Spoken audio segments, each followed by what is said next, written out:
Bon dia a tutti. Buongiorno, bonjour, guten Tag, good afternoon. Benvolguda consellera, representants de les regions dels 4 motors per Europa,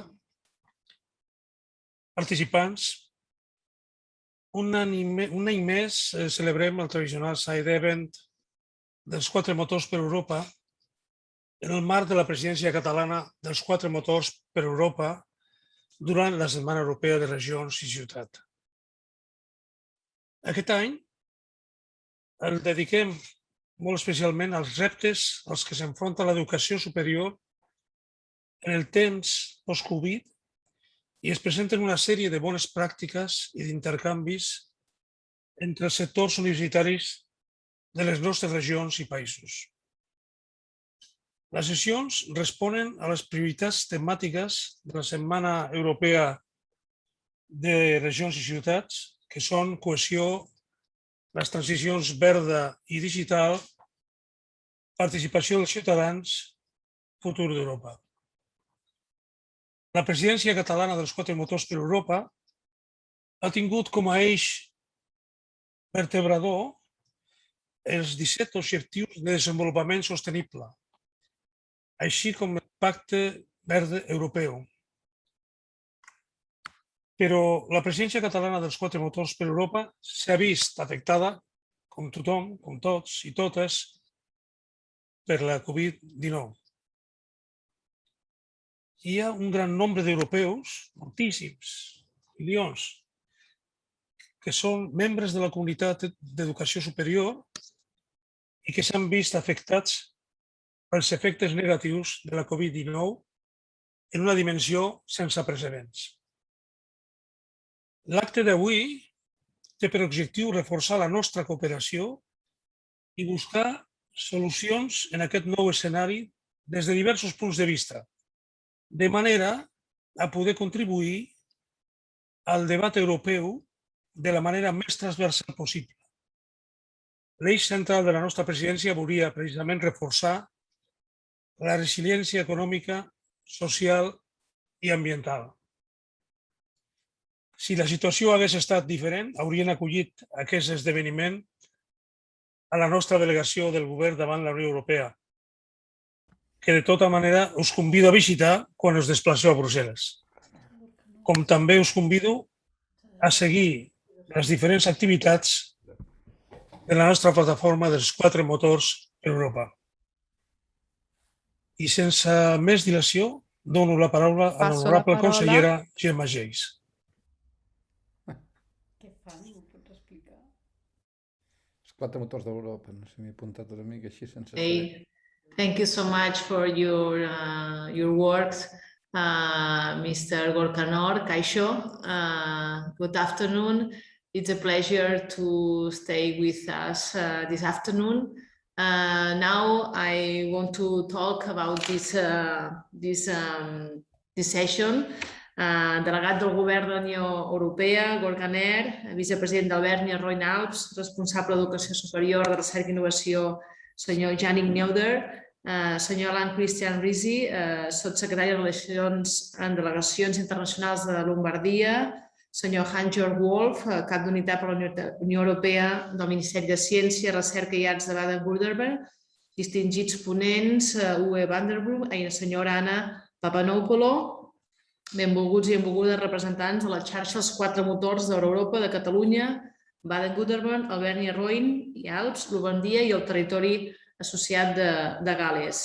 Em plau obrir en nom del Govern de la Generalitat aquesta jornada en el marc de la Setmana Europea de les Regions i de les Ciutats, que té lloc en aquesta presidència catalana de la xarxa, com bé deia el delegat a Brussel·les, i també, òbviament, la conselleria. Avui estic a Girona perquè les sessions telemàtiques ens permeten estar a llocs diferents, però teniu també les portes obertes de la recent Conselleria de Recerca i Universitats de totes aquestes regions que avui ens acompanyen en aquesta sessió.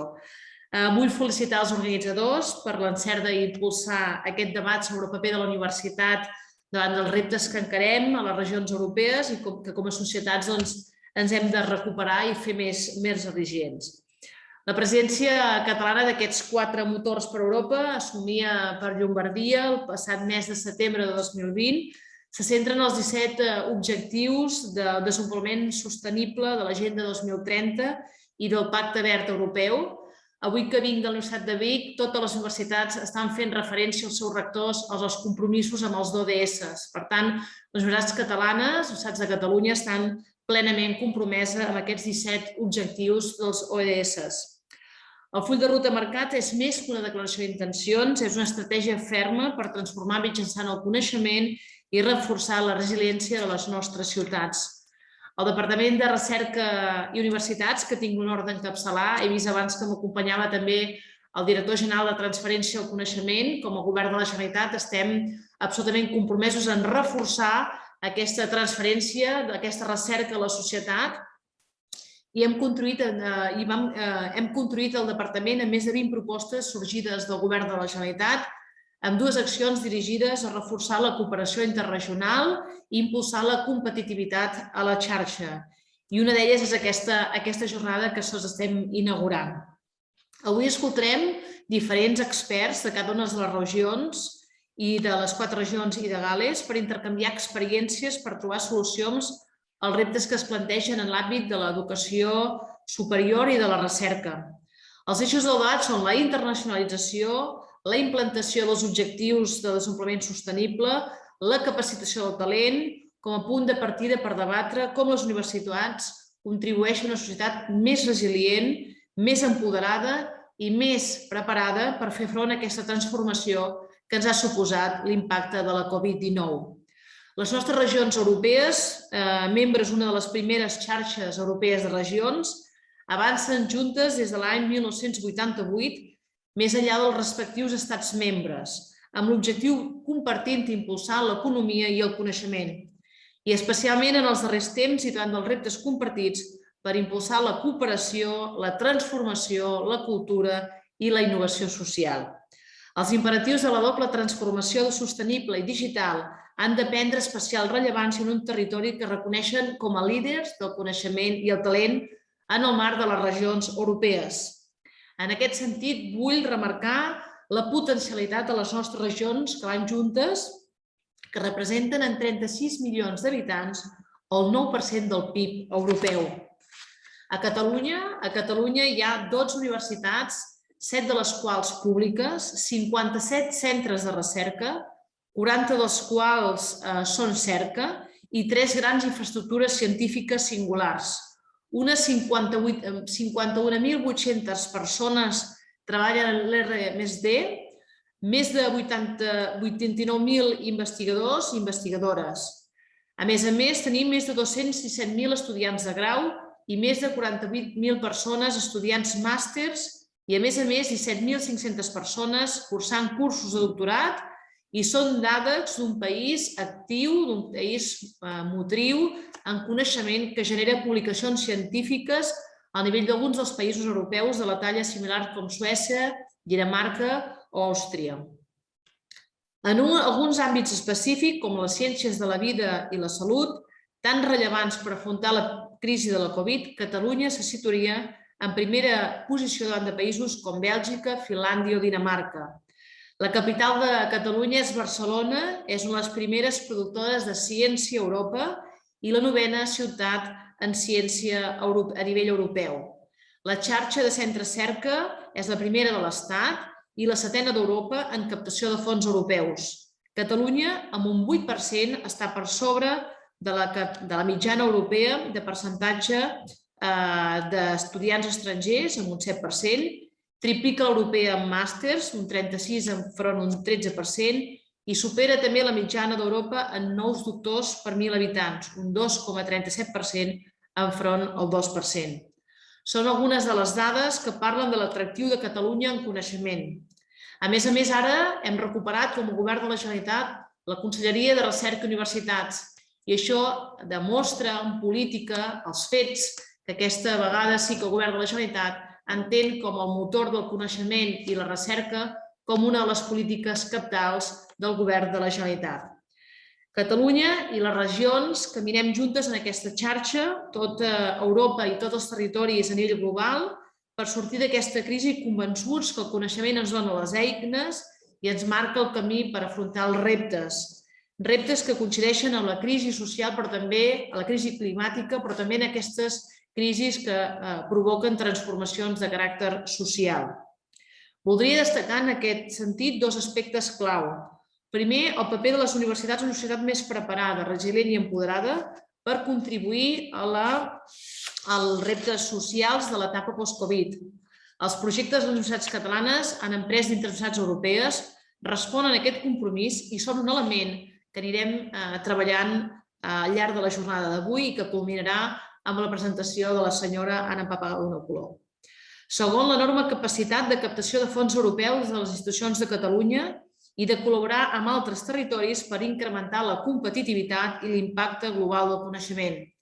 En aquest sentit, presentaré les dades de l'informe elaborat per l'AGAUR, l'Agència de Gestió d'Ajuts Universitaris de Recerca, sobre la col·laboració de Catalunya amb les altres regions, els 4 motors i amb Gal·les. Vull destacar especialment el valor d'aquest exhaustiu i detallat informe que constitueix la segona de les propostes del meu departament durant la presidència catalana i que avui tinc l'honor de presentar per primer cop. Començaré per les universitats enfront de la Covid. Les universitats catalanes destaquen els rànquings internacionals d'excel·lència universitària. No han deixat de créixer malgrat la pandèmia.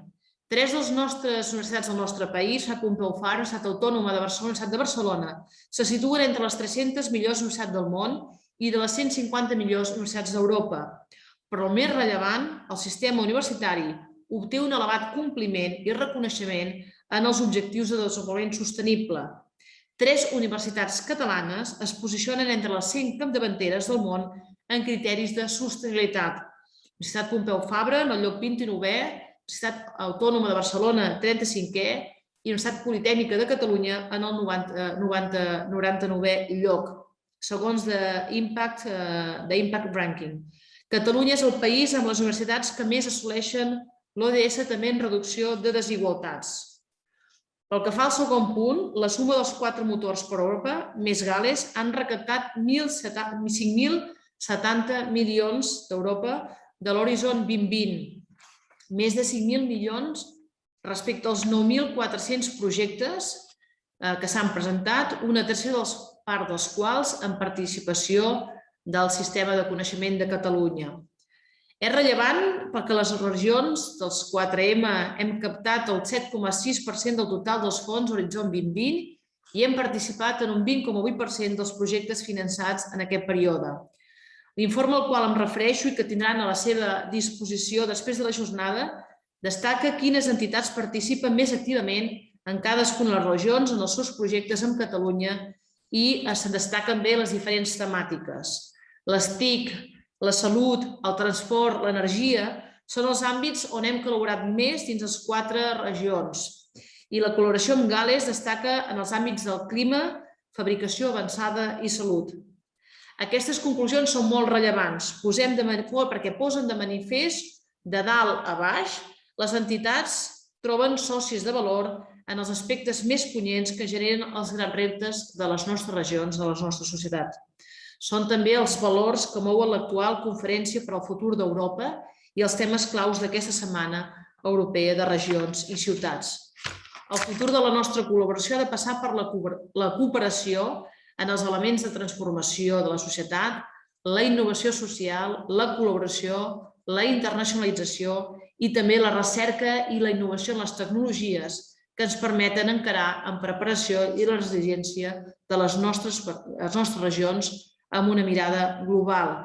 Tot això al final ho fem per les persones, per la nostra ciutadania, perquè tinguem una societat més preparada per a aquests reptes. Només vull recordar en aquest sentit l'estratègia de la Comissió Europea d'empoderar les regions per fer front a aquests reptes. La nostra proposta estratègica, que ara acaba la presidència catalana i començarà la presidència d'Albert Roig-Alps, és la de prioritzar aquest marc de cooperació, incloent socis com Gal·les, però també Flandes i Quebec. Territoris amb una mirada oberta, innovadora, amb reptes socials compartits i que veuen en el coneixement i la col·laboració el camí per una societat més justa, més empoderada i més resilient. Nosaltres, com a Govern de la Generalitat i com a Govern Conseller de Recerca i Universitats, creiem a Europa, Ens agrada aquesta Europa que respecta els drets i les llibertats, aquesta Europa que és respectuosa amb la diversitat, aquesta Europa empoderada, democràtica i social. I en aquest sentit, doncs, em plau cedir la paraula al representant de la regió d'Albèrnia-Rhône-Alpes com a reflex del proper traspàs de la presidència de Catalunya en aquesta regió germana dins la xarxa dels 4 motors. Desitjo a tots els participants una fructífera jornada i, com deia al principi, teniu també les portes obertes del Govern de la Generalitat de Catalunya, de la Conselleria de Recerca i Universitats i de tot el sistema universitari de coneixement del nostre país. Moltíssimes gràcies. Gràcies, consellera. I com ha dit la consellera, ara escoltarem la intervenció del vicepresident responsable de l'Educació Superior, Recerca i Innovació d'Auvergne-Rhône-Alpes, senyor Yannick Naudet. Bonjour à tous, je suis très heureux en tant que vice-président de la région Auvergne-Rhône-Alpes, en charge de l'enseignement supérieur, de la recherche, de l'innovation, des fonds européens mais également du numérique, de m'adresser à vous dans le cadre de cette semaine des régions et particulièrement des villes européennes. Je pense que les 4 moteurs ont un rôle particulièrement important en Europe, tout d'abord par la population, 36 millions d'habitants, 11% du PIB, et surtout la dynamique qu'elle crée.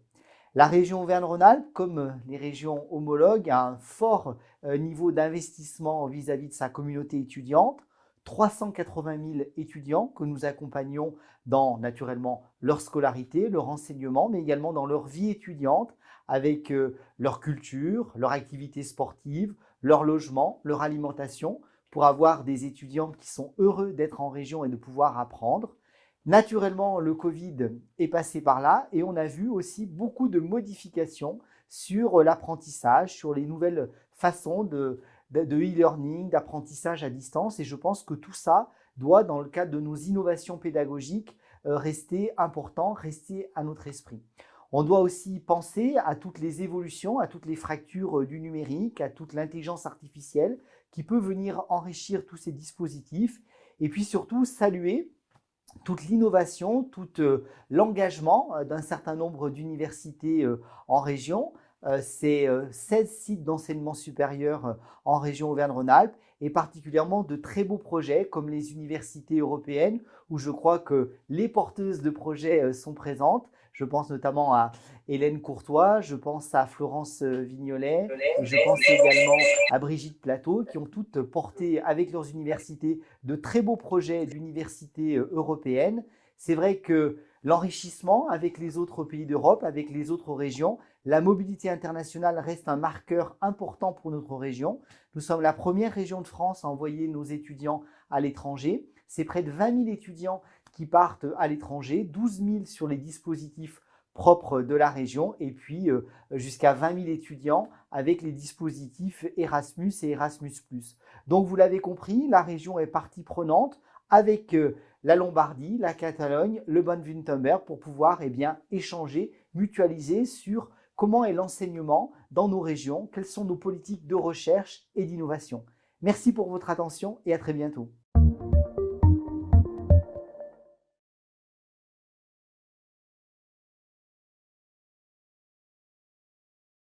Merci, Yannick. Et a continuació intervindrà Uwe Brandenburg, director executiu al Global Impact Institute.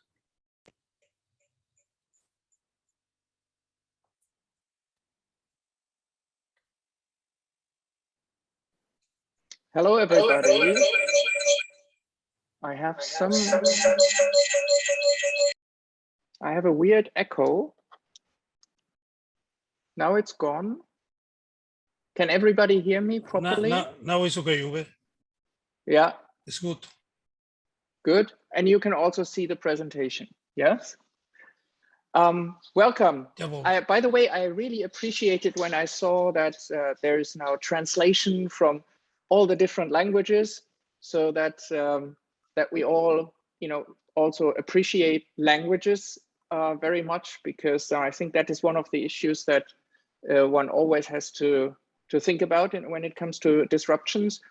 But I do not press you to listen to my really not good Czech, so we keep it in English. but I just would like to introduce quickly who I am so that you have an idea who is talking to you and also why this topic is relevant to me. My name is Uwe Brandenburg. I'm the Managing Director of the Global Impact Institute. We have our headquarters at, here in Prague, in the Czech Republic, but my team sits around the world that ranges from Tokyo over Melbourne, Singapore, through Europe to the other side in Mexico and in Canada. And we are truly an international virtual organization focusing on two aspects, internationalization and impact, not necessarily only internationalization when it comes to impact and not necessarily only impact when it comes to internationalization. My background is that I have a PhD in globalization studies from the University in Bristol, but I worked in very different areas. And I think that is quite important also when I talk about disruptions. I look at it from three different angles. I was for a long time, for 11 years, director international at different institutions, last one Humboldt University in Berlin. So I looked at it from an institutional administrative perspective. I was then more than 10 years in in higher education consultancy, also as a managing partner. So I looked at it from a more economic perspective, but I also have teaching and associate professorship positions.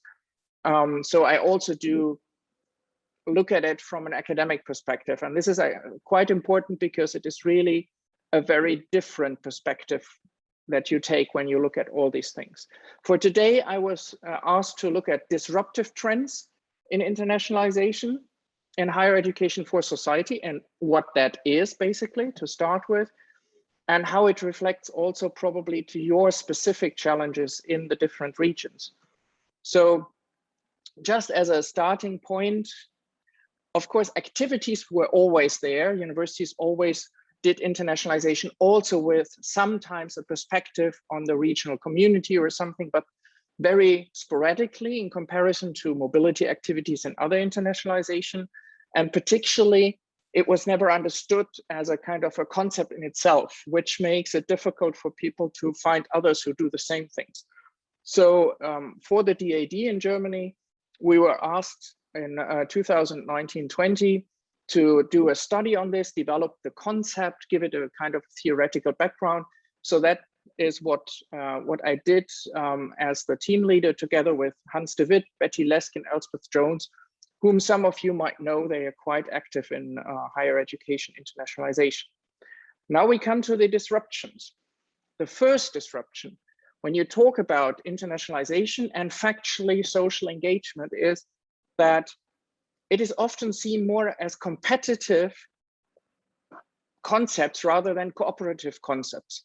There's, for example, you might know about the TEFSI project. That's a framework project to develop a framework for civic engagement. And in one of their reports, they said it is lamentable that social engagement has to compete with research excellence and internationalization for resources and attention. And that tells the story in a certain way. We do have a lot of social responsibility and engagement. All of you in your region will know about projects that you do together with higher education institutions to advance the region. That's a very classical thing, which also improved a lot in the last decades. At the same time, all of you will have worked a lot with universities here and there on internationalization, as already, for example, also your colleague, Mr. Neuder, explained just a few minutes before. However, in the universities, these things are very often completely separate, to the point that very often the one department doesn't even know what the other department is doing. And that generates something that, well, inefficiencies, and it lacks synergies. And the first disruption is that in the last years, we made quite some effort across universities to bring these two sides together. And that is of specific interest for the regions, as you will probably see in a minute. So first of all, the important thing is that IHAS is basically a concept that is in the overlap between internationalization and social engagement. So it looks at what do we do in internationalization that has also a social engagement component. For example, you have a lot of people coming into the university, scholars, students from abroad. Now, usually most universities do something like internationalization at home with them for students of the institution. But very, very few cases in comparison exist where these students, for example, go in local schools, talk to pupils, have engagement with elderly people, or in other ways, engage with the wider public. And the effect is clear. We very often just have societies which do not see themselves the benefit and need of a global perspective, which on the other hand would be super beneficial for the economy, for the development of a region. And there are opportunities which one could see also in the study that they are not explored yet fully. So we came to a, well, scientists always have to come to definitions. And this is, in a very short sentence, very, very important aspects in it. IHES is something that explicitly aims to benefit the wider community. It's not the university in an IHES project, which is the first beneficiary. And I think that is very important for you as a region. So the region, for example, would be the first beneficiary in a project. That can be home or abroad. So you can work, of course, also with a community abroad, and through intercultural work in all areas of the university, research, education, and so forth. And we have a lot of examples also in the study. Just to wrap it, to show it in brief, we look at 7 different areas. We look at why do you do things, and there's a huge scale of opportunities why you engage. That can be public goods, that can be economic reasons. There can be all kinds of actors from the university. This is a concept that was developed for universities to activate their internationalization. So the actor group is seen mainly now from the university perspective, but for example, students then become actors rather than beneficiaries. Of course, there's a feedback that it benefits the university, but that's not the first goal. The target groups in society, I show that on a different slide briefly. That's the key thing here. There's a huge variety of people who can benefit from such activities, the way the university is involved, what kind of dimensions of internationalization you use in the area of mobilities or in the area of internationalization at home, curriculum, how the activities move. Do the scientists go into city halls, come to the schools, or do they bring the schools, like, you know, it, for example, children's universities or a night of science or something? Do they do that also, that they come into the university, always here with an international perspective? And who are the beneficiaries? So you see here, it's a complex matrix of opportunities. All that, you know, I will give Monse so that you can later, you know, enjoy yourself digging into it a bit deeper. What I think is very important for the debate is, whereas internationalization is very much in terms of institutionalization theory, it's very much already on the sedimentation level. So every university has a strategy, like all the regions have some sort of internationalization strategy, right? So it is there, people know about good practices, established networks are there.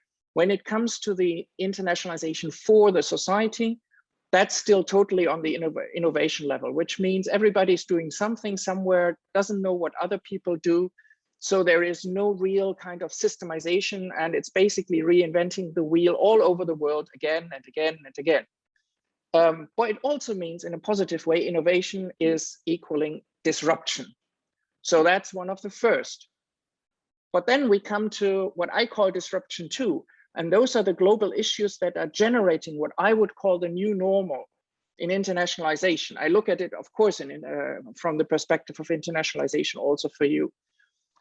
And there is the one thing, of course, digitalization. And I'm not talking blended learning. I'm not talking doodles. I'm not talking Moodle platforms. That is all very old-fashioned.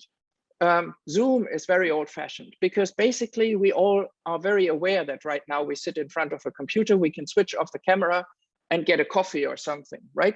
So we are not really engaged. What I talk about is that on the one hand, of course, during COVID, universities have done things that they have not done before, like schools. There's no school who did not have to do some online teaching. Ask your schools before COVID, how many of them did any kind of online teaching? A very small percentage. But the key thing also here for the future is you know, maybe that in 2045, we will reach singularity. So that means that it's predicted that the combined artificial intelligence overtakes human intelligence. We will see what that means. But factually, we move into a direction where we cannot even predict properly all the opportunities that we will have with technology and digitalization when it comes to internationalization. When I nowadays hear the term virtual mobility, my nails cringe in a way, because none of what is there is virtual. Virtual mobility would be like, I don't know whether any of you ever played a virtual reality game, really, you know, with gloves, with a barrier, so that you are really suddenly in a different area. This will come. You know, we talk about ways in which we will have this meeting, thinking, feeling as if we will be in the same room with each other. And imagine what that means in terms of mobility, and what that means in terms of inclusion or exclusion, access to technology and not access to technology. All these things, digitalization is one of the biggest disruptions that's still to come. You see that on a very simple thing, which is EV versus ICE cars. Yeah? 10 years ago, it was a laughable thing.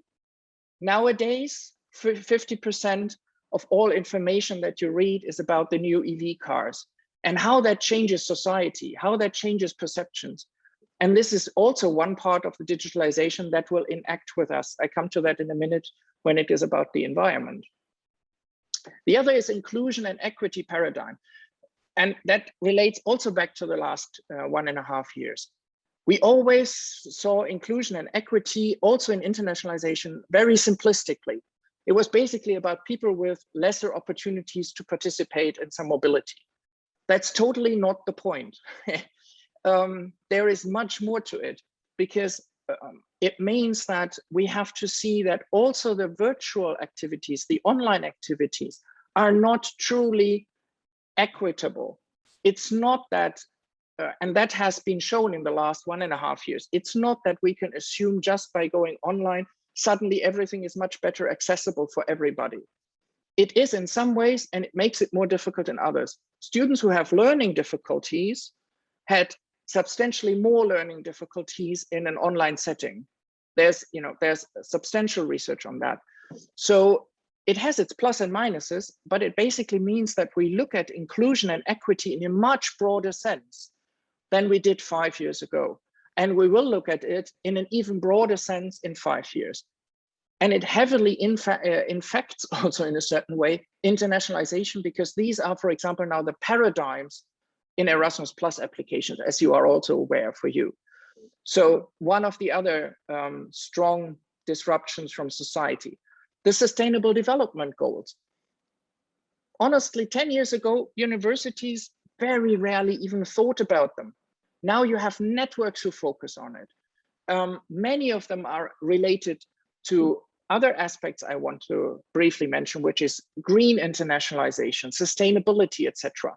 But it's one of the core things where also the interest of society is predominant. Then my favorite, the climate change.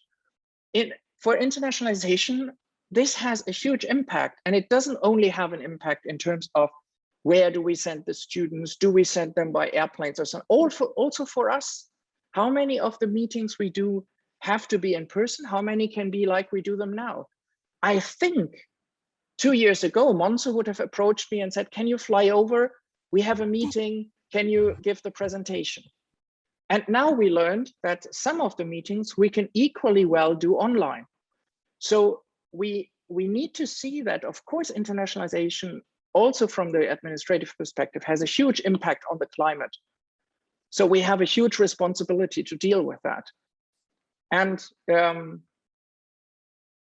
the main disruption that boosted the normal is COVID. Apart from the, of course, medical tragedies, I often think we also have to see COVID as an enormous opportunity, because we know that humans do not change willingly.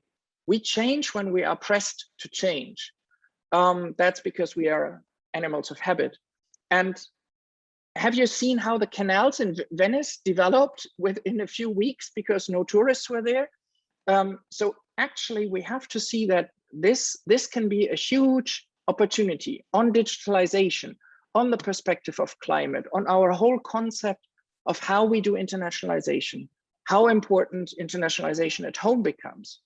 And that's what I always want to focus for the regions. For you, internationalization at home in the universities is so much more important than mobility, because you will only be able to make a few people mobile in a whole region, but the world can come to the region, and they come already to the universities.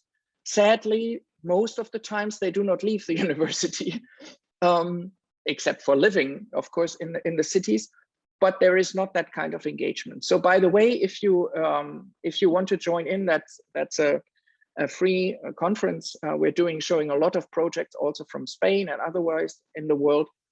So IHAS is another thing that tries to bring these kind of disruptions together in internationalization. But the main disruption for me among all of this is that I think we move towards a green and sustainable internationalization. And that is the one thing where I see also an enormous potential for university and regional cooperation in internationalization. Because universities have already green campus developments, many of them. We think about these things, but really not that much in internationalization, in both ways, bringing the potential to our university to learn from it, but also simply to analyze what makes sense, what doesn't make sense. And there is an enormous potential to work together, but there will be also an enormous change. These are just some predictions I did a few years ago. 2 years ago, I was just before COVID hit, actually 2 weeks before it hit, I was asked to make predictions about internationalization in the next 30 years. And I said, I think that we will change from flying everywhere to making airplane mobility the least normal mobility, only where it's absolutely necessary, link it to long-term perspectives, but also change the funding structure. Because right now, most funding goes into mobility, but most people are affected by internationalization at home. So that needs to change, because that's why I think we have to look at the disruptive characteristics of IHAS to make that happen. The one thing which is important for you, if one goes now to the universities and works with something, this is about you primarily, not the university. And it's about this action, accountability, and not doing something just for the sake of it. And finally, it's also about focusing on the 90%, on the 10% is the wrong way. We need to focus our resources on the majority of people that cannot be physically mobile. It doesn't mean not to do mobilities, don't get me wrong. It just doesn't mean not to focus on that, because the one thing that we see here during COVID times, internationalization at home has become so much more important. And there is such a huge potential that I said, and that is a simple calculation, if you take every single Erasmus student who goes somewhere in your region, one student who goes into one classroom for 1 hour, statistically speaking, most likely in all of your regions, all of your students in let's say in a high school had exposure to one person from abroad for an hour. And that is not a lot of effort to be taken by students. But you know how many of these students do that right now? For example, in Germany, we have, I think, 34,000. There's a great program by the DAD, but it's a couple of hundreds of students. There are different projects by universities, a couple of hundreds of students. It's a promille percentage of the ones who receive grants who do this, but I think most of them would be very willing to do it.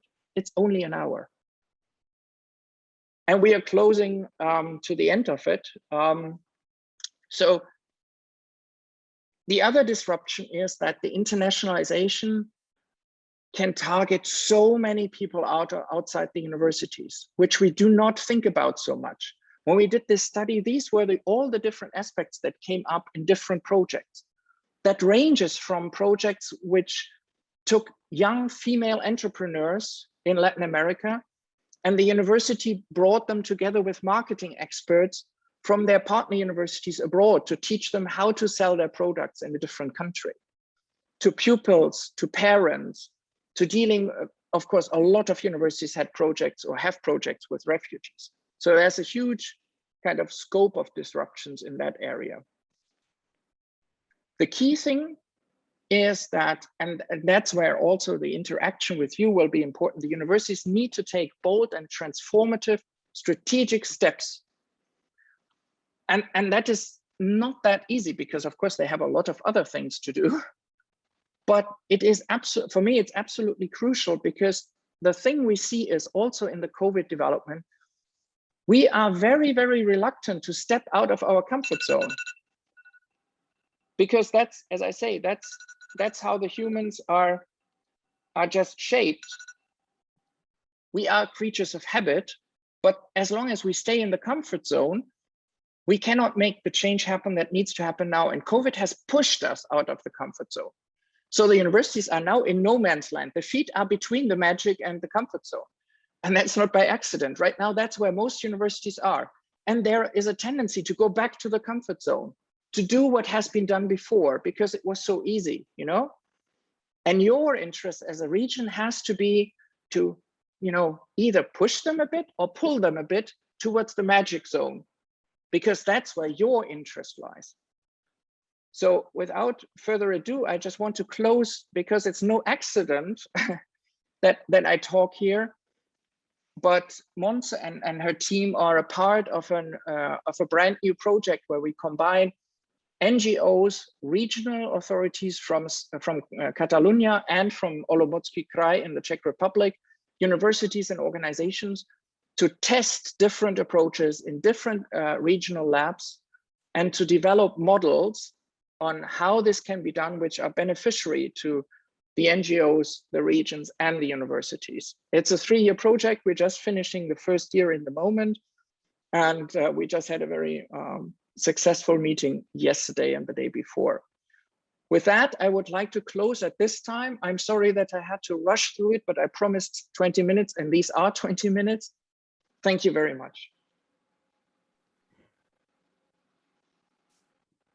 Dankeschön, Uwe. Dankeschön. Deine Rede war sehr interessant. Now, may I invite the participants to go through the options that appear on the screen to choose the different parallel sessions, which are internationalization, sustainability, and skills.